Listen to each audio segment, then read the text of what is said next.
হয়, বিলাসীপাৰা আৰু কোকৰাঝাৰ জিলাৰ সীমান্তৱৰ্তী এখন গাঁৱত এখন দলং নিৰ্মাণক লৈ সৃষ্টি হৈছে তীব্ৰ প্ৰতিবাদমুখৰ পৰিৱেশ। আৰু মই বৰ্তমান উপস্থিত হৈছোঁ তৰাংগ গাঁৱত আৰু দেখুৱাবলৈ চেষ্টা কৰিছোঁ এইসকল জনতাই হাতে হাতে প্লেকাৰ্ড লৈ প্ৰতিবাদ সাব্যস্ত কৰিছে। জানিবলৈ চেষ্টা কৰিম আচলতে কি হৈছে, প্ৰতিবাদ কৰিছে আপোনালোকে? আমি জানিব পৰা মতে এই কাঠৰ দলঙৰ ওপৰেদি পকী দলংখন হোৱাৰ কথা আছিলে। আমাৰ প্ৰাক্তন বিধায়ক অশোক সিংহে মহাদয়ে বাৰ কৈছিলে যে ব্ৰিজৰ ওপৰেদি কাঠৰ ব্ৰিজ হোৱা লাগে, কিন্তু সেইখিনি নহয়। তাৰংগাঁৱৰ কৈমাৰী গাঁৱৰ কিছুমান দুষ্কৃতিকাৰীয়ে উদ্যত পক্ষত গৈ ইহঁতৰ লগত যোগাযোগ কৰি উদ্যত পক্ষী হ'ল PWDৰ অফিচাৰ আৰু চাৰ্কেলৰ অফিচাৰৰ লগত যোগাযোগ কৰি কাঠৰ ব্ৰিজখনৰ ওপৰেদি নেদি বেলেগ ফালদি লৈ গৈছে।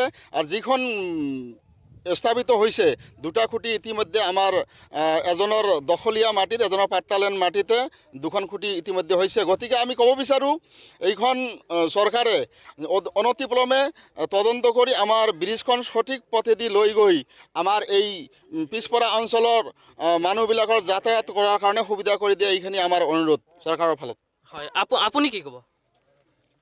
আমাৰ এইখন দলংটো আমাক লাগে। আমাৰ যেখন গ্ৰাম এই অঞ্চলটাত গাঁওখনৰ নাম তিনিমাৰী তাৰংগাঁও, তিনিমাৰী আৰু দলগাঁও, বালাপাৰা, তাৰংগাঁও, ঘোঁৰামাৰা, সোণামহিপাৰা এই ৰাস্তা দিয়ে লক্ষ্মীগঞ্জ যাতায়াত হৈ আছে।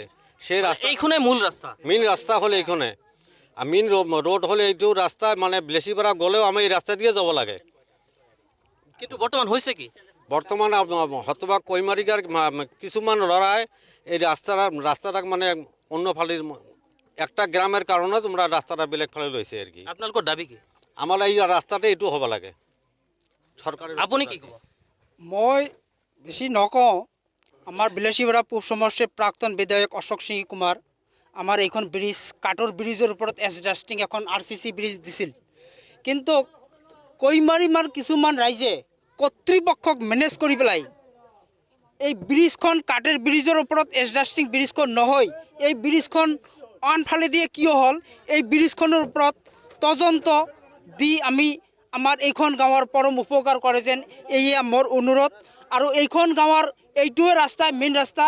এইটো ৰাস্তা দি দলগাঁও, তাৰংগাঁও, ভালুকগাঁও, ভাসানী গাঁও, চিনেমাৰী, দলগাঁও, মহাজনপাৰা, সোণামুখীপাৰা, ঘোঁৰামাৰা আপ টু ভোটগাঁৱলৈকে এইটোৱে ৰাস্তা।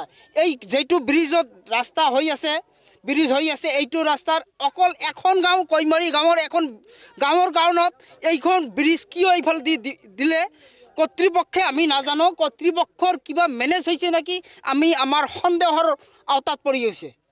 এই ক্ষেত্ৰত দুৰ্নীতি কোনে কৰিছে বুলি ভাবে? মোৰ সন্দেহত দুৰ্নীতি কৈমাৰী ৰাইজে কৰিছে, কিন্তু কৰ্তৃপক্ষক লৈ পেলাই। হয়, এইসকল জনতাই ৰাইজে প্ৰতিবাদ কৰিছে আৰু কৈছে এই যিখন দলং আমি দেখাবলৈ চেষ্টা কৰিছোঁ, এইখন দলং কিন্তু এই প্ৰতিবাদকাৰীসকল য'ত প্ৰতিবাদ কৰিছে এইখন ঠাইতে হ'ব লাগিছিল, কিন্তু এইখন ঠাইত নহয়। কিন্তু দলংখন অন্য এটা ফালেদি নিৰ্মাণ কৰি থকা হৈছে, যাৰ বাবে কিন্তু এইসকল জনতাই ৰাইজে কিন্তু তীব্ৰ ক্ষোভ প্ৰকাশ কৰিছে, প্ৰতিবাদ কৰিছে। জনতাৰ দাবী, ৰাইজৰ দাবী, দলংখনৰ যি বৰ্তমান কাম বন্ধ আছে আৰু এই বিষয়ে তদন্ত কৰি দলংখন যাতে এই কাঠৰ দলঙৰ ওপৰতে নিৰ্মাণ হয়, সেয়া কিন্তু দাবী জনাইছে।